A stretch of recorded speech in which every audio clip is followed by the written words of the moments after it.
شروع سب سے زیادہ رحم کرنے والے ہمیشہ مہربانی کرنے والے اللہ کے نام سے۔ تمام کی تمام حمد اور تعریف سارے جہانوں کے پالنے والے اللہ کے لیے اور بہترین بدلہ تقوی اختیار کرنے والوں کے لیے ہے۔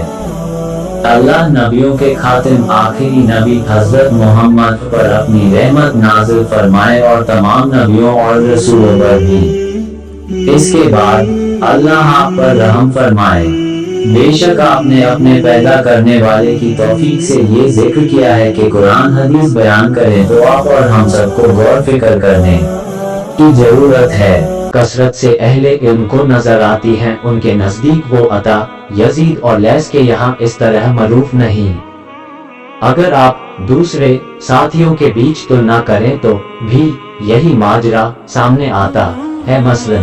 آپ ابن عون اور ایوب سختیانی کی تلنا عوف بن ابی جمیلہ اور اشعث حمرانی سے کریں، یہ دونوں بھی اسی طرح حسن بصری اور ابن سیرین کے شاگرد ہیں جس طرح ابن عون اور ایوب ان کے شاگرد ہیں، لیکن ان دونوں کے بیچ کمال فضل اور صحت نقل کے اعتبار سے بہت بڑا فاصلہ پایا جاتا ہے۔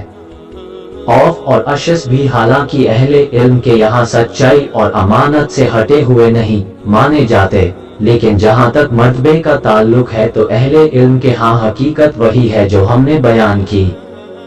ہم نے نام ذکر کر کے مثال اس لیے دی ہے تاکہ اس شخص کے لیے جو اہل علم کے یہاں حدیث رکھنے والوں کی درجہ بندی کے طریقے سے انجان ہے، یہ مثال ایسا واضح نشان ثابت ہو جس کے ذریعے سے وہ مکمل جانکاری حاصل کر لے اور اونچا درجہ رکھنے والے کو اس کے مرتبے سے گھٹائے اور نہ کم درجے والے کو اس کے مرتبے سے بڑھائے،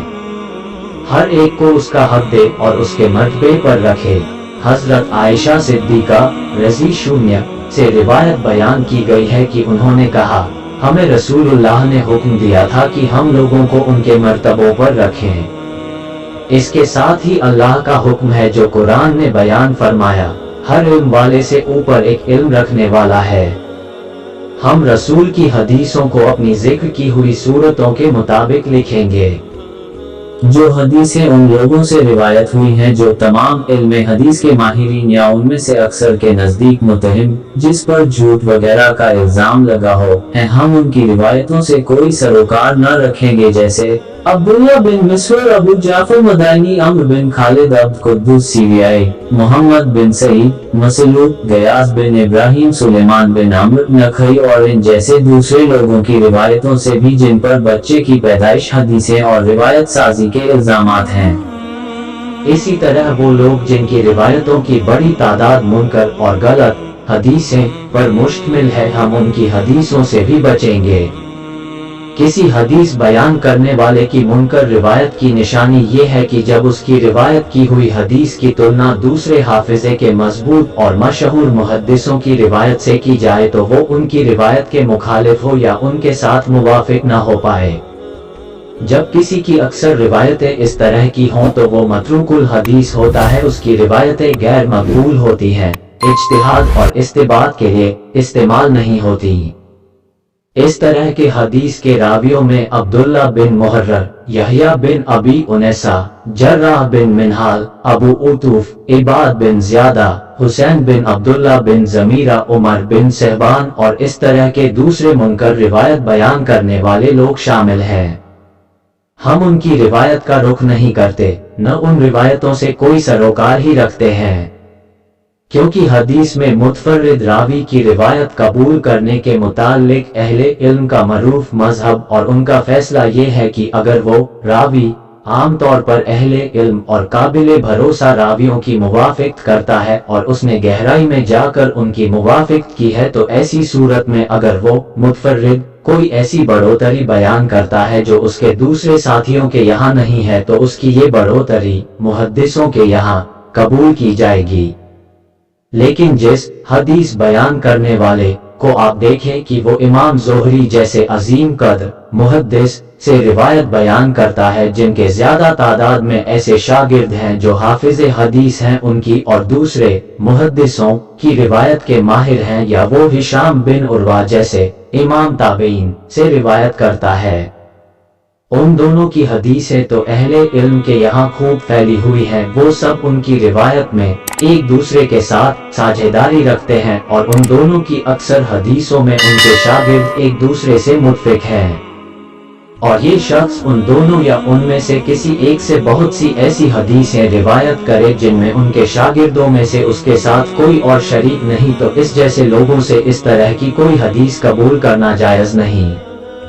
अल्लाह ही ज्यादा जानने वाला है। हमने हदीस और मुहद्दिसों के तरीके कार का कुछ हिस्सा हर उस शख्स की तवज्जोह के लिए जो उनके रास्ते पर चलना चाहता है और जिसे इसकी तौफीक नसीब होती है, तफसील से बयान कर दिया है।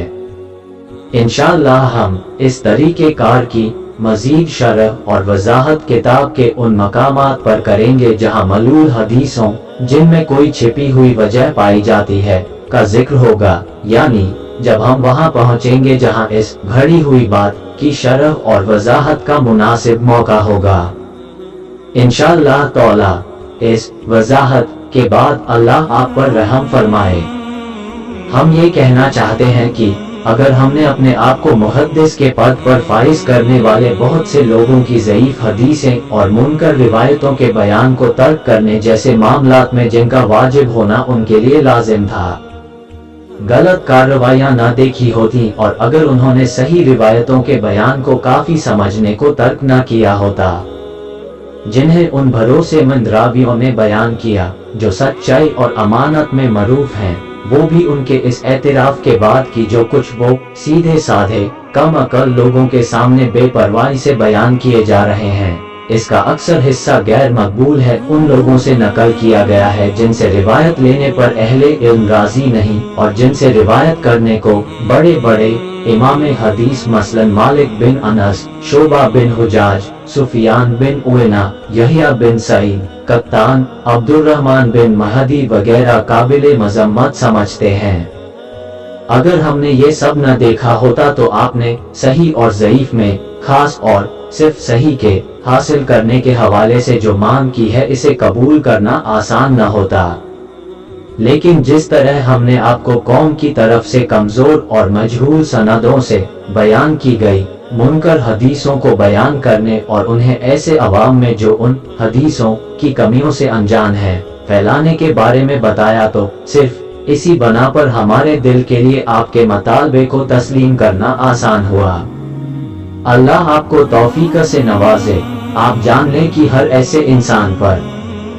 जो सही और ज़ईफ रिवायत और भरोसेमंद और मुत्तहिम जिस पर झूठ वगैरह का इल्जाम लगा हो रावियों के बीच में फर्क कर सकता है, ये फर्ज आयद होता है कि वो उन हदीसों के सिवा जिनके सही तुर्क से हासिल होने का और जिनके नकल करने वालों के गैर मुत्तहिम जिस पर झूठ वगैरह का इल्जाम लगा हो होने का इल्म है, कोई और रिवायत बयान न करे और उन रिवायतों के बयान से बचे जो मुत्तहिम जिस पर झूठ वगैरह का इल्जाम लगा हो लोगों और बिदअत का काम करने वाले दुश्मनों से रिवायत हुई हो। इस बारे में हमने जो कहा उसके बरखिलाफ जो कुछ हो उसको तर्क करते हुए इसी को इख्तियार करना लाजिम है। अल्लाह तबारक तौला का ये फरमान है, ए ईमान वालों, अगर कोई फासिक गुनाहगार तुम्हारे पास कोई खबर लेकर आए तो तहकीक कर लिया करो, कहीं ऐसा न हो कि किसी कौम पर नादानी से जा पड़ो फिर अपने किए पर पछताने लगो। और अल्लाह ने फरमाया, उन गवाहों में से जो तुम्हें पसंद हों। इसी तरह अल्लाह ने ये भी फरमाया, अपने में से 2 भरोसेमंद लोगों को गवाह बना लो।